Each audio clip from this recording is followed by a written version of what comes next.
La primera pregunta de hoy viene por teléfono. Vamos a escucharla, por favor. Hola, distinguido Rav y Oren, maravilloso. Querido Oren, quisiera preguntarle al Rav, ¿qué es el ego que tenemos que deshacernos de él? ¿Cómo puedo deshacerme de algo que no sé qué es? ¿Eso significa que tengo que renunciar a todos los deseos que tengo como ser humano que nos causan estar en una sociedad?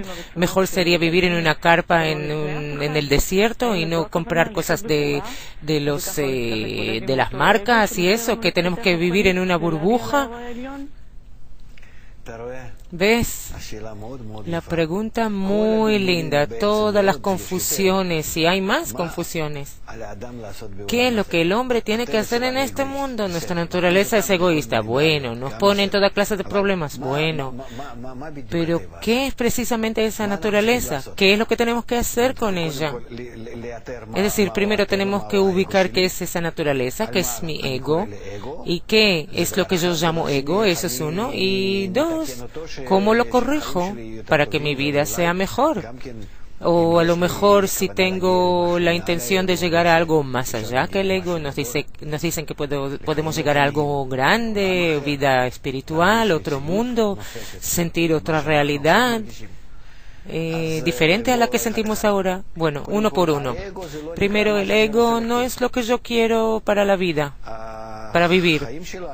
Nuestra vida, nuestros deseos, que son deseos esenciales, existenciales, y nuestros deseos regulares con los que vivimos en este mundo no son llamados ego. Ego significa que yo quiero explotar, aprovecharme del prójimo para mi bien y para el mal del prójimo. Eso se llama ego. Quiere decir que si tenemos relaciones regulares, yo para ti, tú para mí, eso significa vayan y susténtense uno del otro, como un comercio. Yo hago para ti, tú para mí, en eso no hay ego. El ego empieza de que yo quiero montarme sobre ti. Es decir, el ego empieza cuando yo me empiezo a medir a mí mismo, compararme contra ti, que yo me sienta mejor cuando tú te sientas peor. Ahí empieza el ego. Por ejemplo, en el inanimado vegetativo animal no hay ego.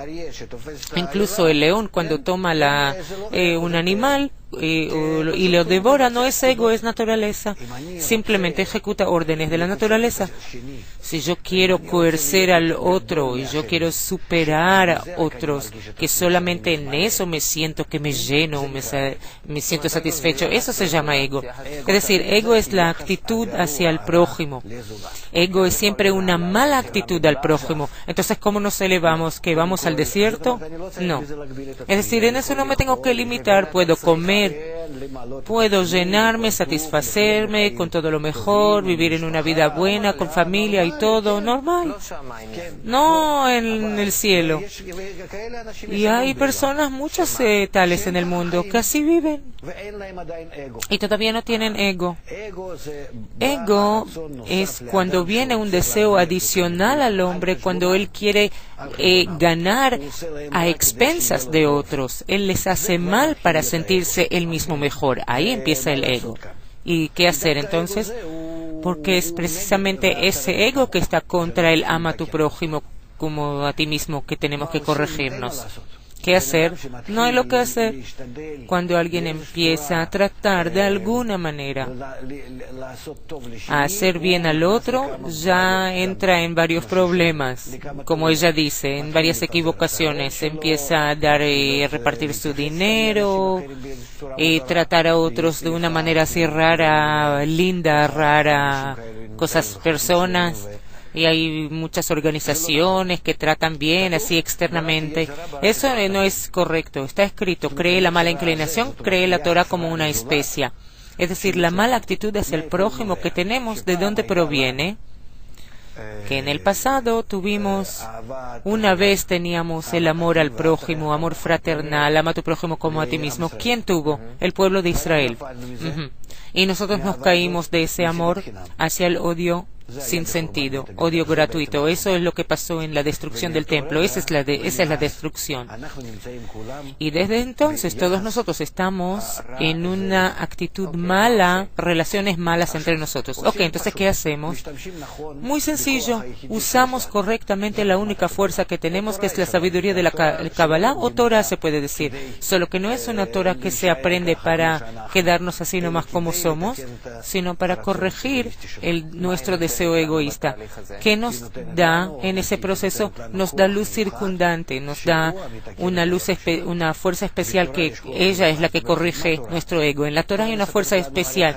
¿Qué es Torah? La Torah nos cuenta sobre una vida espiritual, y de ese grado espiritual, cuando empezamos a aspirar a él, a anhelarlo, anhelar acercarnos, a conectarnos correctamente con los demás, de ahí se proyecta hacia mí esa fuerza que se llama la luz que reforma. Y esa luz corrige mi actitud al prójimo de mala a buena, y eso significa que me elevé por encima del ego. Sí, y en esa actitud buena hacia el prójimo empiezo a sentir vida espiritual, no así nomás ser buenos como en este mundo, sino que si yo realizo la Torah, que entonces ya no, se convierte en la sabiduría de la Kabbalah, no solo Torah, porque si yo quiero extraer esa fuerza de la Torah, tengo que entrar a la interioridad de la Torah, porque está dicho que está oculta, esa fuerza está oculta dentro de la Torah, y la Torah y la sabiduría de la Kabbalah es la Torah interna. Por eso, en vez de la Torah externa, que habla solamente cómo ordenar nuestra vida de una manera religiosa regular aquí, yo penetro la sabiduría de la Kabbalah, que es la Torah interna, y a través de la sabiduría de la Kabbalah yo recibo de vuelta esa fuerza que me corrige, y cuando esa fuerza me corrige en relación al prójimo, yo en esa relación corregida hacia el prójimo empiezo a sentir por dentro una vida diferente, una vida espiritual. Cuando yo salgo fuera de mí mismo, empiezo a sentir no que recibo, sino que siento lo que está fuera de mí. Y fuera de mí, si realmente salgo fuera de mí mismo, yo percibo el mundo espiritual. No es lo que yo ahora veo. Lo que yo ahora veo es mi mundo. Yo lo siento en mi ego, en mi deseo de recibir. Cuando yo empiezo a recibir la luz que reforma y que me empieza a corregir, empiezo a sentir una realidad diferente. A través de esta realidad siento la realidad superior. Difícil, salió difícil.